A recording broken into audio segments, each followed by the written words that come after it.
we were needing more space we needing a coliseum.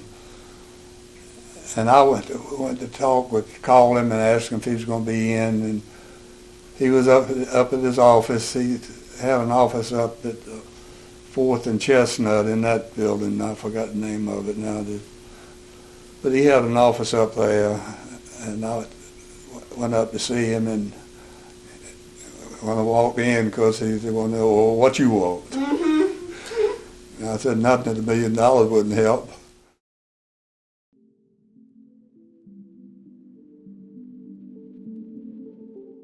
Hey, I'm TJ Carter, 2006 CAA Tournament MVP and proud alum. Being a part of a winning culture taught me that success takes communication, trust, and teamwork.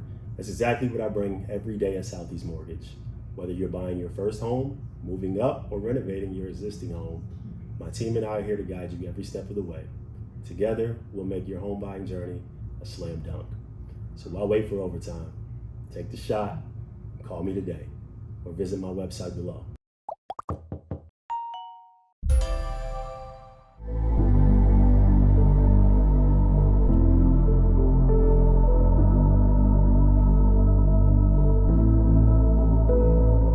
That was a big recruiting factor too, trust me, when we got that facility. Yeah, it was big, and the fact that we dedicated that building with Wake Forest, and I can vividly remember that. A lot of things I don't remember too well, but I remember that one very, very well. But yeah, the anticipation of that first game in November of 1977 was just off the charts.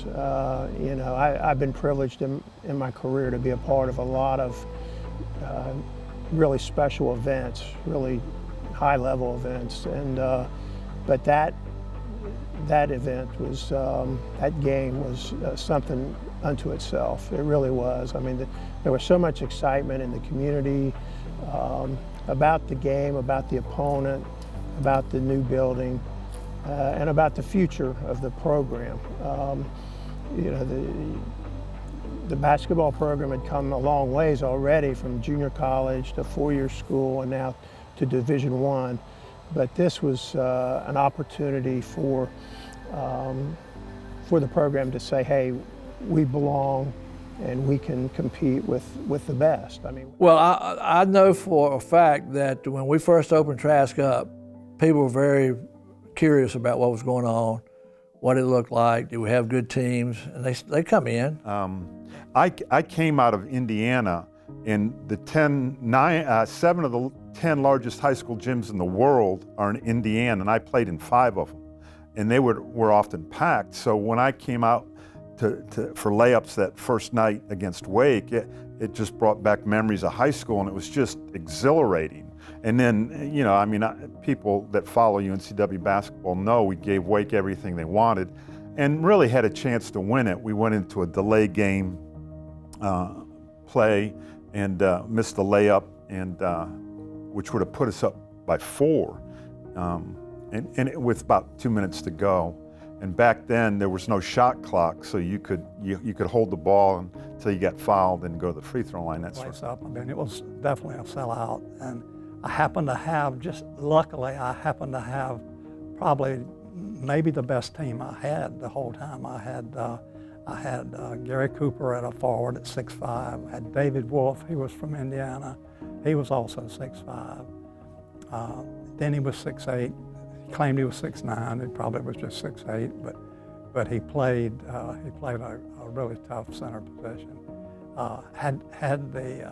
We had the Martin twins during that time, and they were magical, and we gave them all they wanted. I think we ended up losing by 3, maybe 4. I don't remember exactly, but it was up for grabs to the last possession.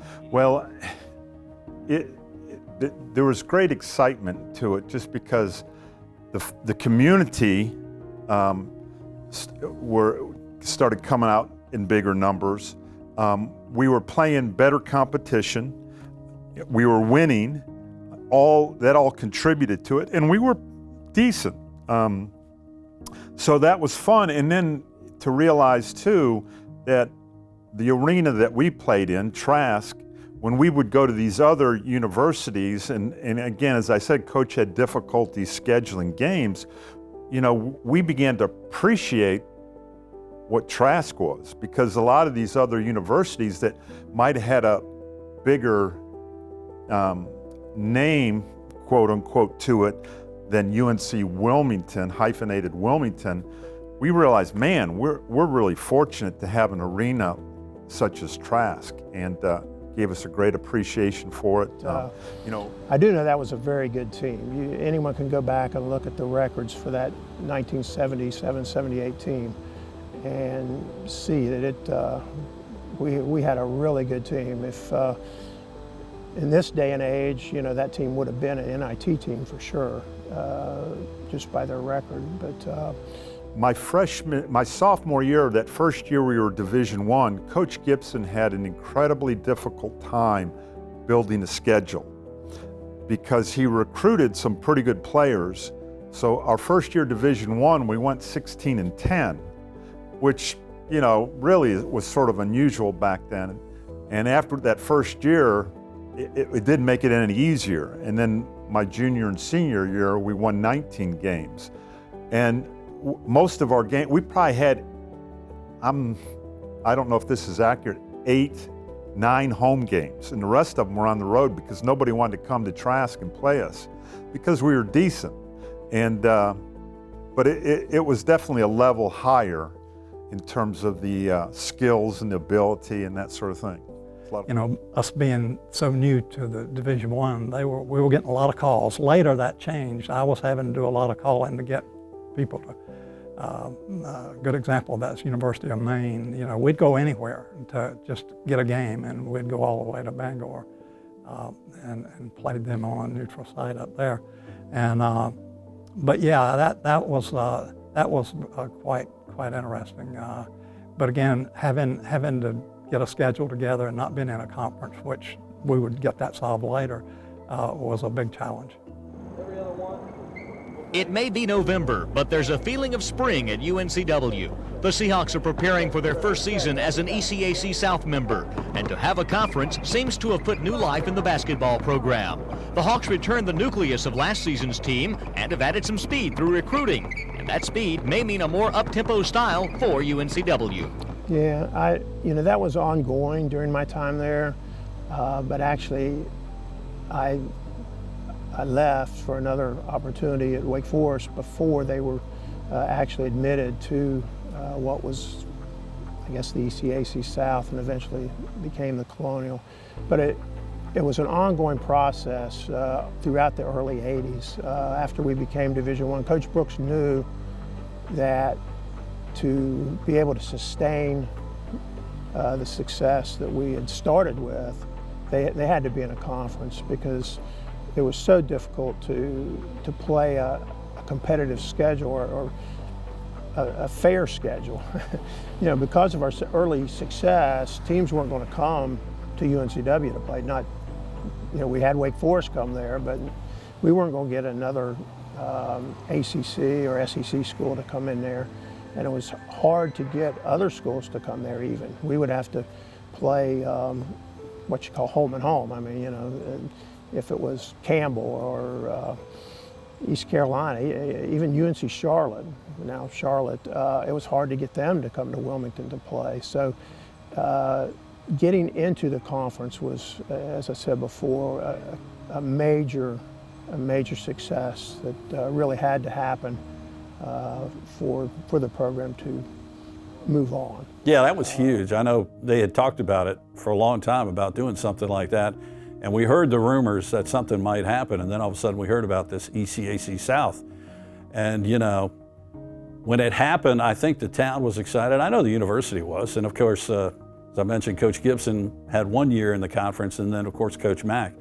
But it just made a difference. I mean, you were playing teams, you ended up playing some really good teams and some nationally known teams. And it elevated the program so that we were kind of known. And then East Carolina became a part of the conference, and suddenly you had that rivalry even more with them.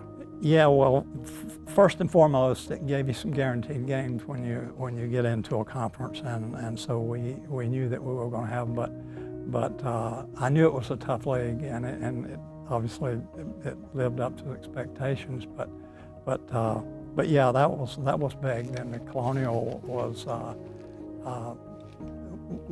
established, and that helped us a lot as well. So you mentioned it and mentioned some of your opponents when you're recruiting, and that got their attention. So that was good, and so I think that helped us a lot. Tempo style for UNCW. We'll have to take advantage of that and try to run some more, and with more depth at guard, I think it'll enable us to do that. So we hope it's a colorful brand of basketball to watch, and I believe it will be. Another good sign for the Seahawks is the players' attitude. To a man, they think they can be winners this season. Coming in very confident this year, not only in myself but in our team this year.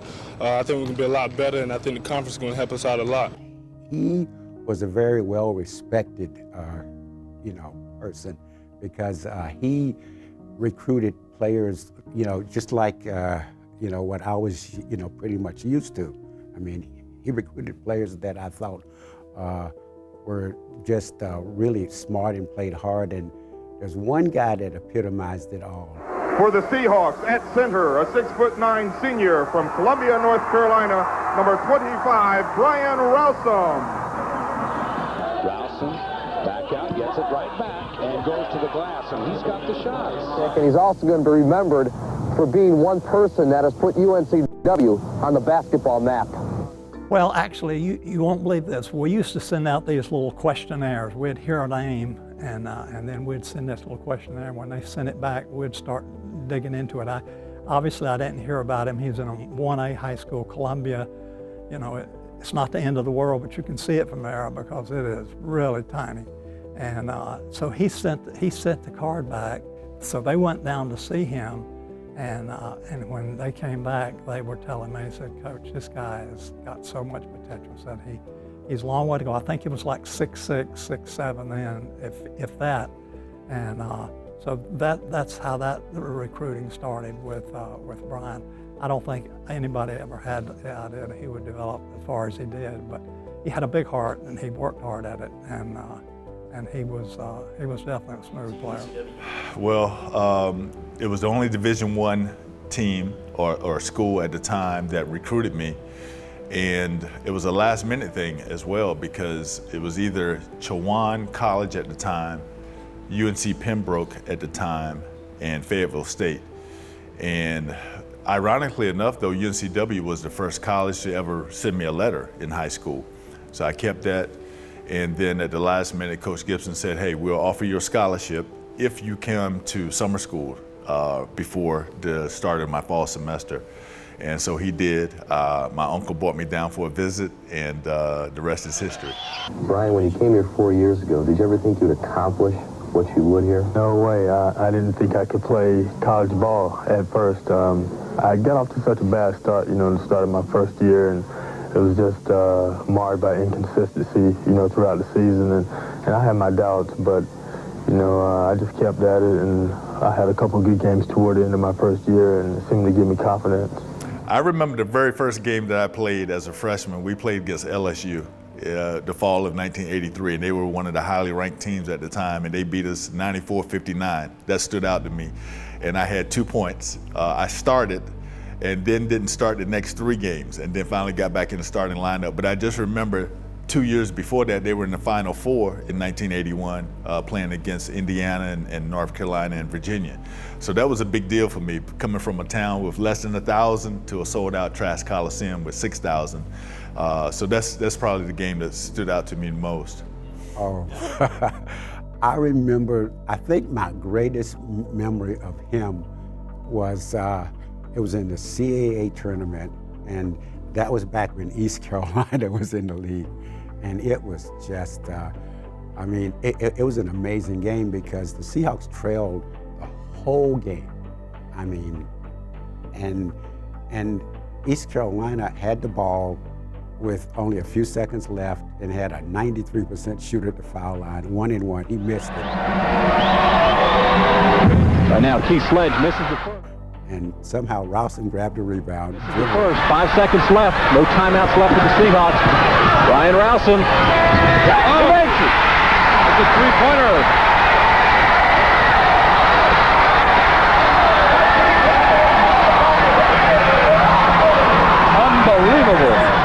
that's what I remember about him. Yeah, one of my favorite series, along with East Carolina, was Navy and UNCW, because every time we played them, you had the two largest, tallest guys in the conference, and it was epic. For the first time in the history of Trask Coliseum on the campus of the University of North Carolina at Wilmington, students had to camp out to get their tickets for a basketball game. The reason may be the showdown between two of the country's best big men. For Navy, the All-American 7'1" David Robinson, the midshipman's all-time scorer and a leading candidate for the National Player of the Year. For the UNCW Seahawks, it's their senior center, Brian Rowsom, who set most of the school's scoring and rebounding records, and despite playing in Robinson's shadow, may be a legitimate first-round draft pick in the NBA. That was must-see basketball. It was amazing stuff. I mean, Brian, I remember when he came here as a freshman, and he didn't really play much. I mean, he wasn't highly recruited or anything, and you know, I think they listed him at 6'9". I wouldn't say he's more than 6'8", and I think he would agree to that. And yeah, when we got in the conference, and suddenly you're saying, Navy, wait a minute, David, isn't this the kid that everybody's talking about? He's a 7-footer. And it wasn't just him. They had Vernon Butler, they had Doug Wojcik. They had a really good team, and they were ranked at times nationally. And Rowsom just, you would think it wouldn't be a battle, but something about Robinson brought out the best in Brian, and they had some great games. We had a game here, I remember at Trask Coliseum, that Robinson broke everybody's heart. He hit like wasn't a half-court shot, but it was from the sideline to win the game. UNCW coming out to man-to-man. Bobby Jones will be bringing the ball in right in front of us. Mark Gary on him. There's the pick at the top of the key. David Robinson from 15. And the ball game is over.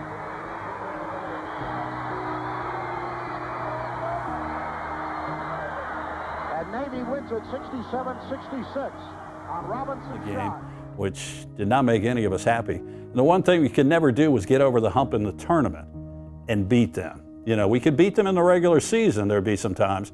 But Brian had some really good games, and I mean, in my opinion, I've been around a long time. I think he's the best player that's played here. I hit a three. I remember making a three-point play to put us up by 1 with like 5 seconds left. Mark Gary, Rowsom inside again. A whistle. And I thought to myself, this place is going to go crazy when we win. That's what I said. And then, of course, David Robinson hits the shot to beat us at the buzzer. Hey, I'm TJ Carter, 2006 CAA Tournament MVP and proud alum. Being a part of a winning culture taught me that success takes communication, trust, and teamwork. That's exactly what I bring every day at Southeast Mortgage. Whether you're buying your first home, moving up, or renovating your existing home, my team and I are here to guide you every step of the way. Together, we'll make your home buying journey a slam dunk. So why wait for overtime? Take the shot, call me today, or visit my website below.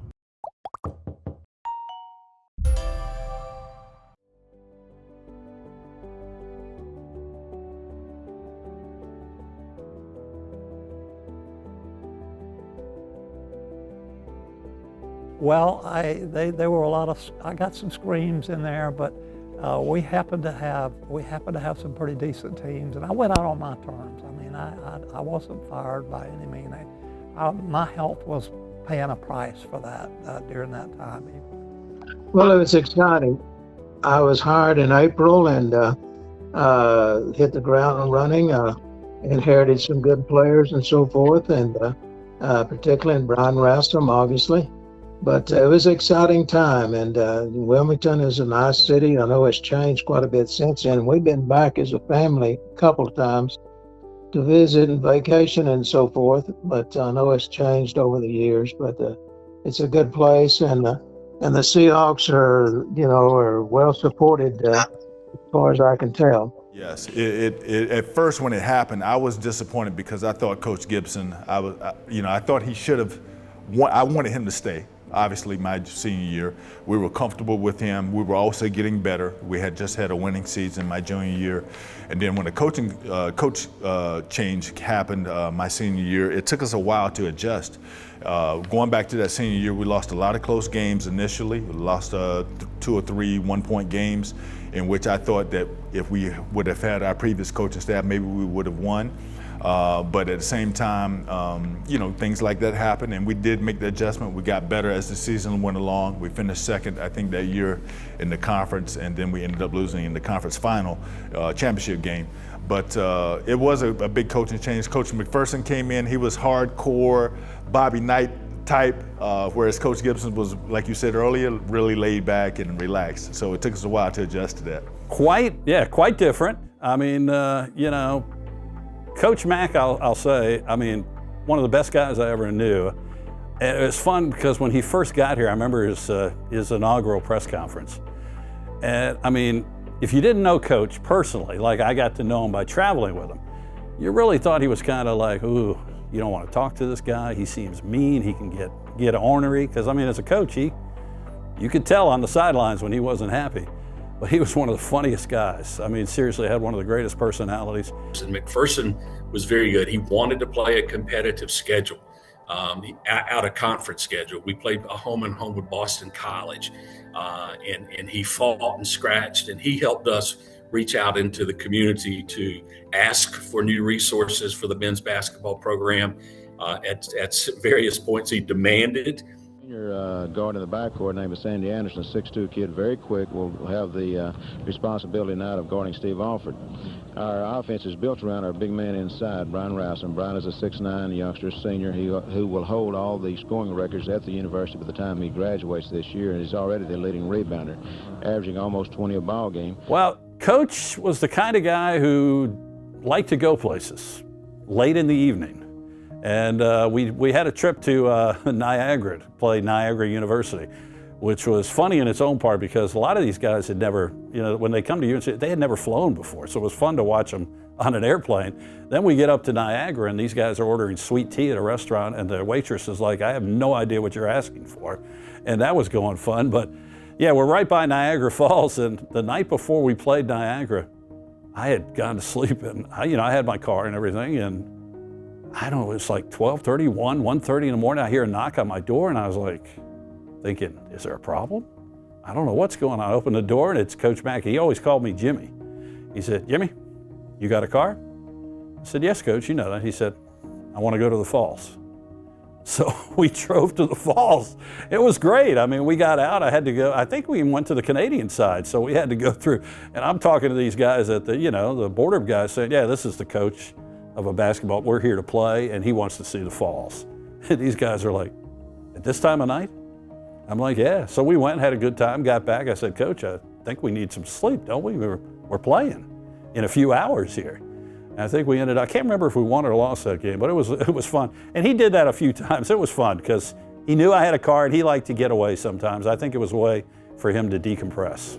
Tell us a little something more about Rowsom. We'll be watching him tonight. Obviously, he's kind of the nuts and bolts of what you want to do really at both ends of the court, I guess. Yeah, right, Joe. He has a real good shooting touch. Has a nice touch facing the basket. Good hands, a good jumper. Not a great jumper, but a good jumper. Good quickness.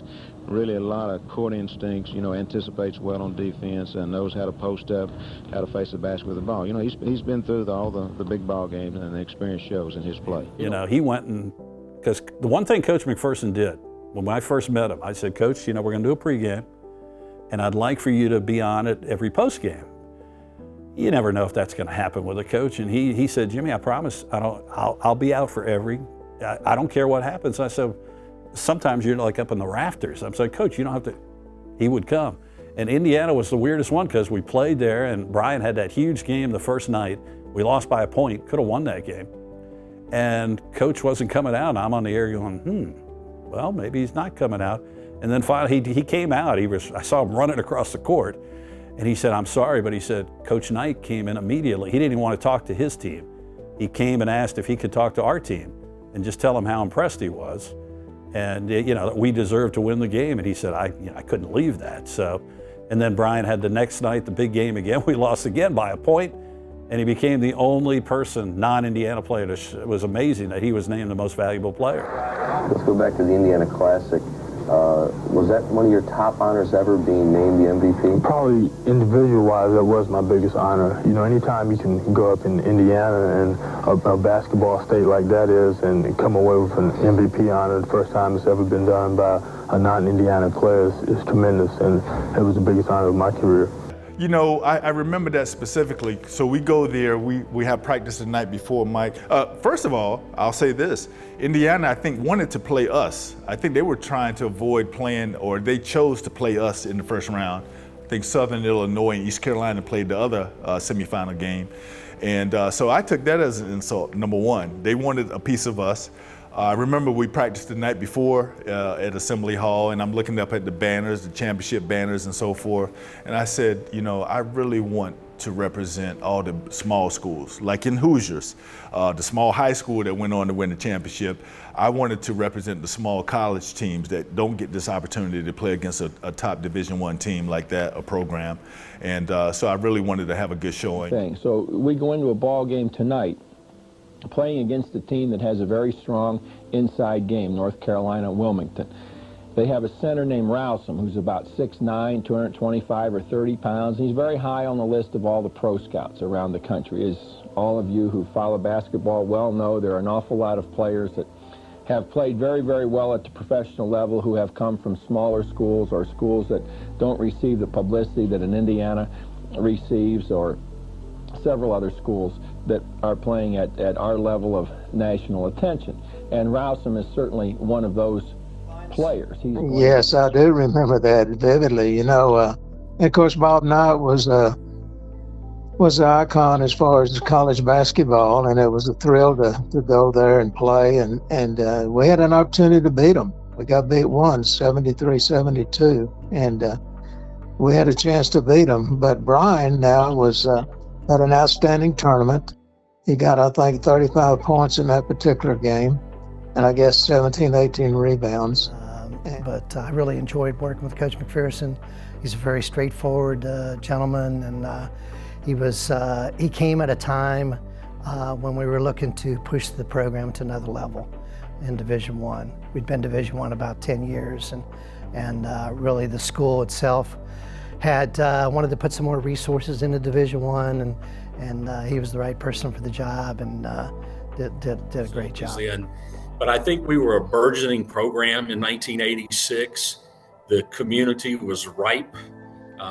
They wanted to support a successful athletic program, and certainly Robert McPherson did a really, really good job with that. The CAA was very competitive then. Obviously, we had a lot of close rivals in Virginia. Obviously, the Naval Academy was a national program with David Robinson, and you know, it was a very competitive time. We made progress with the programs, played for the CAA championship twice in that 86 to 89 period, and Rowsom very much held his own against the All-Pro David Robinson. It was a little frustrating in the early going because we would get to the cusp of winning the championship in Hampton, at the Hampton Coliseum, but just didn't quite get over the hump. But gosh, we had some great teams, the Brian Rowsom and Sandy Anderson, Charles Cherry and the like, and the guys really played well. And we just didn't get there. We were in some championship games and some situations where we could have won, but just didn't. But those guys were really a joy to work with, and really represented UNCW very well. Yes, he had some really good players, and I remember being in this that his team went to the CAA championship game and played really well. But George, I want to say that Horace, I think the player's name was Horace Broadneck for George Mason. He hit a shot at the end of the game to beat UNCW in that one. It was wow. That was just, I mean, I could just see how I mean, the program was on the rise, and then after that, it just seemed to take a step back, you know, and stuff. And then that's when Eastman came in and all. And when Eastman came in, he really started to elevate it, I thought, too. And he left the program, I felt like he left it in better shape when Wainwright came than it was before Eastman got there. What are we doing here now? Just yeah, we're just going to talk about your time here, and again, this is a documentary that we're doing, the 75th season coming up. So we're trying.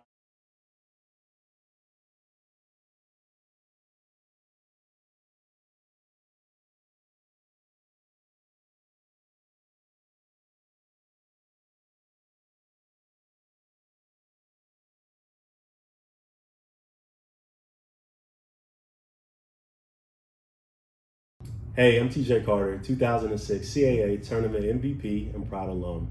Being a part of a winning culture taught me that success takes communication, trust, and teamwork.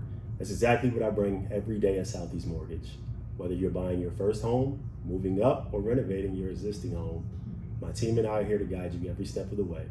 Together, we'll make your home buying journey a slam dunk. So why wait for overtime? Take the shot, call me today, or visit my website below.